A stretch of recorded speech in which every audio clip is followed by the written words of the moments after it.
What's up, everybody? This is Jordan Tremaine here with another book review. Welcome to the channel in case you've never been here. And today we're going to talk about a book that's pretty classic and I think a lot of people have heard of, but I don't know if a lot of people have read. And that book is The Giver. As a FYI, I think there's a difference in experience between listening to a book and reading a book with your eyes. I listen to this book on audiobook, which is why I'm showing it on the iPad, because I don't have a real copy of the book. But I think for storybooks, me personally, I like listening to storybooks and I like reading information books. So this was a story and I enjoyed reading it. The Audible experience was really good, and so if you're so inclined, or if you're stuck in traffic or something like that, you could listen to the same music you listen to all the time, or you could pop on an audiobook and listen to a cool story. So that's kind of my PSA for today. Books are cool, and if you can't do it with your eyes, or if that makes you tired or whatever, I think audiobooks are another great way to interface with books. But on to the book of today, which is The Giver by Lowery.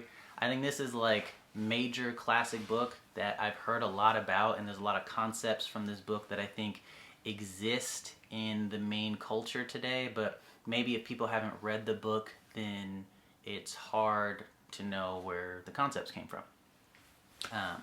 But this is kind of one of the classic dystopian novel books where it talks about this perfect society, but then as the book unfolds, maybe the society isn't so perfect and there's reasons why it's not perfect.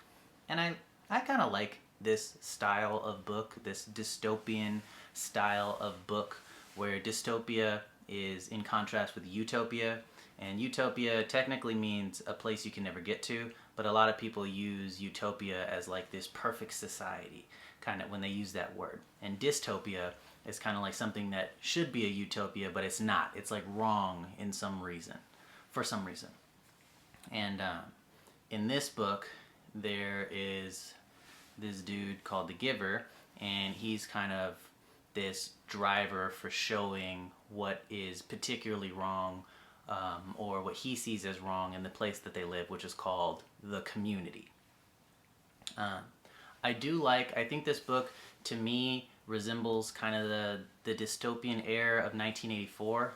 Not necessarily that it's the same story, but that it's like everybody in the book kind of subscribes to this one way of thinking, and because they're so focused on thinking in this one way, they ignore a lot of the problems that they could see very easily if they opened up and saw different things. I think books by Ayn Rand talk about this a lot. Her books are a lot longer and they're more complicated, but I think it's the same idea where it's like everybody's under this spell where there's definitely horrible things happening, or definitely people being taken advantage of and stuff like that, but because we're so focused in on this, because we've been trained just to look at this, because we don't think for ourselves, everything is taken care of, then we tend not to care or to miss or not even to understand that things that are not good are happening all the time. And it's like we can't deal with that because we have been grown up in a way, we've been trained in a way where we're not equipped to deal with those things. And in this book, The Giver, much like the other books I was talking about, I think the main character and like kind of the main cast are a crew of people who can see, in this case it's kind of their fate to see some of the cracks in the society and trying to figure out ways to bring it to the forefront, which can be dangerous for them and it can be dangerous for everybody else, because for everybody else they've been living in this kind of like soft, plush, nothing goes bad life for a long time, their whole entire life, and to like kind of shatter that veil is something that's very difficult. And I think this book does a good job of addressing that issue where, okay, we acknowledge that some people live in this fantasy land, some people are trying to live in this utopia, and there's nothing wrong with trying to make things better and live in utopia. But when you pretend that reality is a way that it's not, and you say you live in utopia, but you really don't, you can build up this way of thinking, this way of living, this way of acting that isn't really in line with reality. And if somebody were to kind of try and introduce you into reality, it could be very painful, it could be very distressing, it could be very disorienting. And I think this book does a good job of addressing that concern where we want to help people live in reality, but that's a big transition for if somebody is kind of living in a bubble to go outside and live in reality. It's kind of the story of the Buddha, if you've read into that, where he was this prince and his dad was like the sultan and gave him like all this stuff, but he had to stay inside the castle, and everything he could ever want was provided inside the castle. He never had to work, he never had to see death. They didn't allow old people in there, so he couldn't even see aging. So he lived in this like fantasy land, this utopia, but every once in a while he would like get outside of the castle and he'd see these other things, and he'd be like, what's this? What's aging? What's death? What's this? What's that? What's suffering? What's poor? What's hungry? And he had to find these things out, and it was very jarring for him to understand that, and that's kind of how he went on this path to become the Buddha, where he stepped outside of the fantasy land and he became somebody that lived more in reality, and he became more interested in learning about how things really are.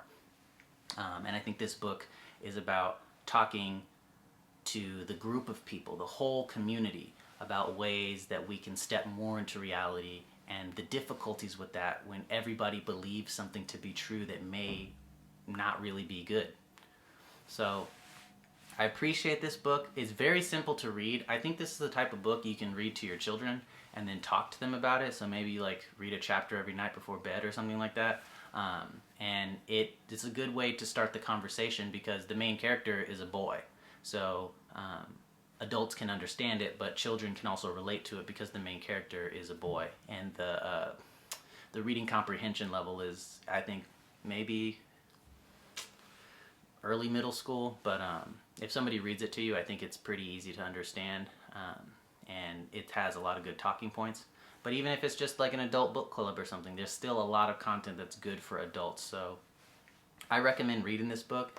It gives a good touch on the nuance of trying to explain to somebody or help somebody break a fantasy or get out of the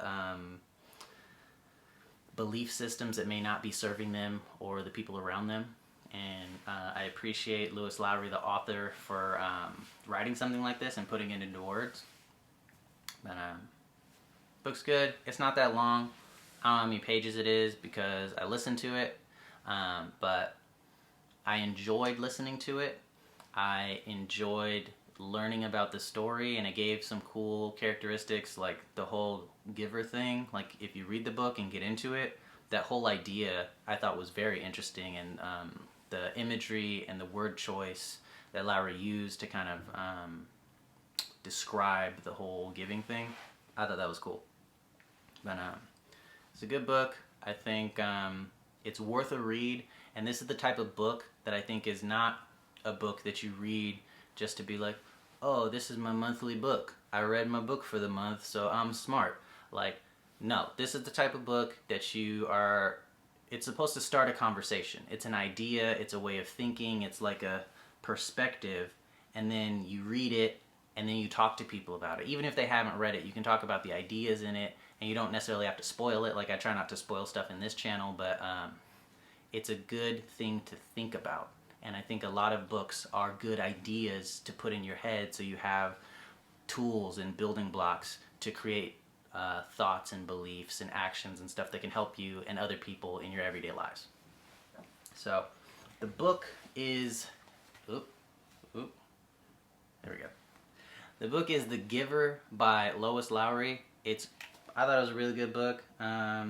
It said it won the John Newbery medal, if that's like I guess that's some literary medal or something like that.